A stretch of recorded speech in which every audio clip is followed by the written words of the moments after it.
여기 1년 수입이 동일하게 1억 원인 세 사람이 있습니다. A는 식당을 운영하고 B는 학원의 인기 강사로 C는 음반 판권 수입으로 각각 1억 원이라는 수익을 얻고 있습니다. 이 세 명 중 누구의 수입이 가장 좋은 수익일까요?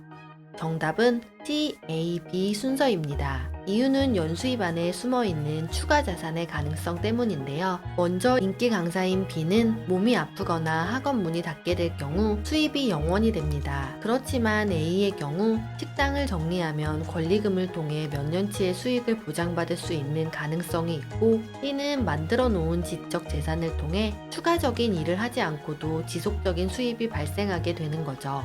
B와 같이 수입이 높아도 개인의 온전한 시간을 들여 얻는 수입의 비중이 높다면 1억 원이 모두 자기 수입이라고 생각하면 안 됩니다. 1억 원의 수입 중 아끼고 저축해 어딘가에 투자된 돈이 매달 만들어내는 수입, 가령 오피스텔을 구매해 50만 원의 월세 수익을 얻는다거나 배당주에 투자해서 배당금을 얻는 등 개인의 영향력이 없이 자본에서 추가로 발생한 돈만이 진짜 수입인 거죠. 하지만 많은 사람들이 연간 수입이 높다는 이유로 방심하고 있다가 예기치 못한 노후를 맞이하게 됩니다. 혹시 오늘도, 어제도, 작년에도 열심히 일해서 돈을 벌고 있는데 아직도 자본을 발생시키는 추가 수입, 즉 진짜 수입이 없다면 최상위 부자가 말하는 돈을 대하는 비밀에 대해 알아보세요. 첫째, 규칙적인 수입의 힘을 이해한다. 어떤 작물을 재배하기 위해 필요한 강수량이 1000ml라고 가정해 볼게요. 그런데 비가 봄에 한 번 500ml, 가을에 한 번 500ml씩 온다면 그 땅에서는 농사를 지을 수 없습니다. 비가 내릴 때는 홍수, 비가 오지 않을 때는 가뭄이기 때문이죠. 반면에 매일 10ml씩 꾸준히 비가 내리는 땅에서는 좋은 결실을 맺을 수 있습니다. 돈도 같습니다. 현금 흐름이 일정하게 유지되면 경제적으로 추가 결실을 맺을 수 있는 환경이 됩니다. 여름 한철 수천만 원의 매출을 올리는 사람은 한 번에 몰려온 돈의 숫자에 현혹되어 실제보다 더 큰 돈을 번 것 같은 착각에 빠지게 됩니다. 그래서 사치를 하고 돈을 함부로 사용하면서 결국 돈을 모으지 못하는 경우가 많습니다. 그래서 가능하다면 비정규적으로 한 번에 큰 돈이 들어오는 것보다는 일정하게 수입이 들어오는 것이 좋습니다. 그러나 단기간에 많은 수입을 얻는다면 일정한 수익을 창출할 수 있는 부동산이나 배당을 주는 우량 주식으로 돈을 옮겨 놓아야 합니다. 언제 다시 들어올지 모르는 수익은 사람을 불안하게 하고 두려움은 어리석은 판단으로 이어져 돈이 아이스크림 녹듯 녹아버리게 할지도 모르거든요. 둘째, 돈을 각기 다른 성품이 있는 인격체로 이해한다. 여러분은 돈을 어떻게 대하시나요?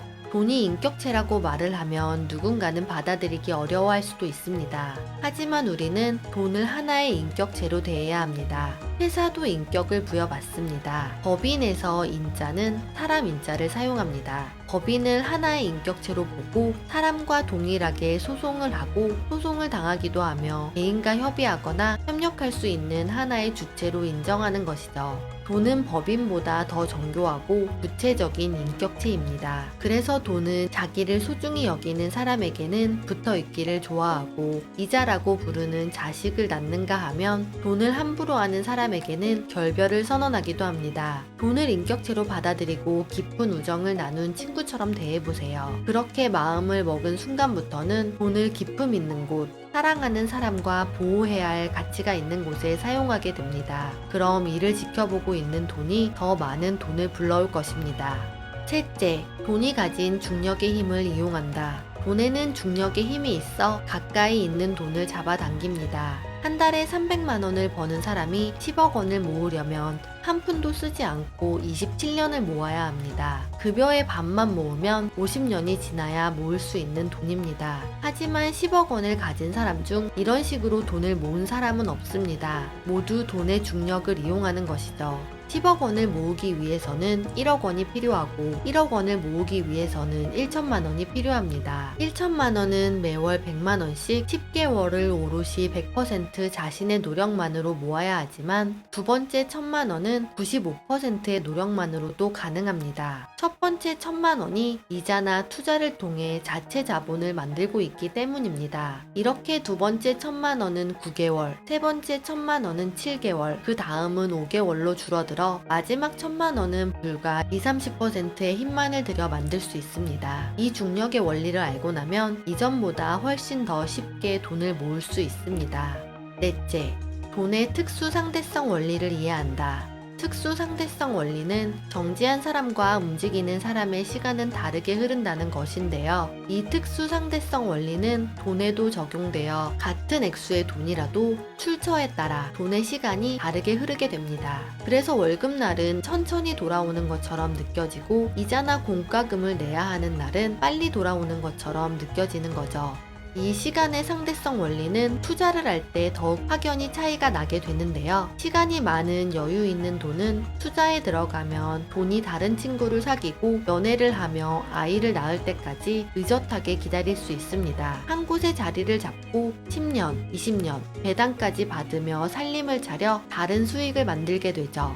하지만 시간이 없는 돈, 예를 들어 다음 달에 필요한 결혼 자금 혹은 다음 학기 학비로 나가야 하는 돈 등의 고급한 돈은 다른 돈을 사귈 시간이 없는 거죠. 돈 중에서 가장 무서운 돈은 대출을 통해 시간 시한폭탄을 달고 들어온 돈입니다. 이 돈은 식인종처럼 원금을 잘라 먹으면서 뛰어다니다가 결국 원금과 원금의 주인까지 위협하게 됩니다. 시간이 많은 품질이 좋은 돈을 거느리지 못했다면 사람들이 뛰어든다고 같이 투자에 뛰어드는 것이 아니라 시간 많은 돈을 거느릴 때까지 기다려야 합니다. 그렇지 않으면 결국 돈이 당신을 거느리게 될 거예요.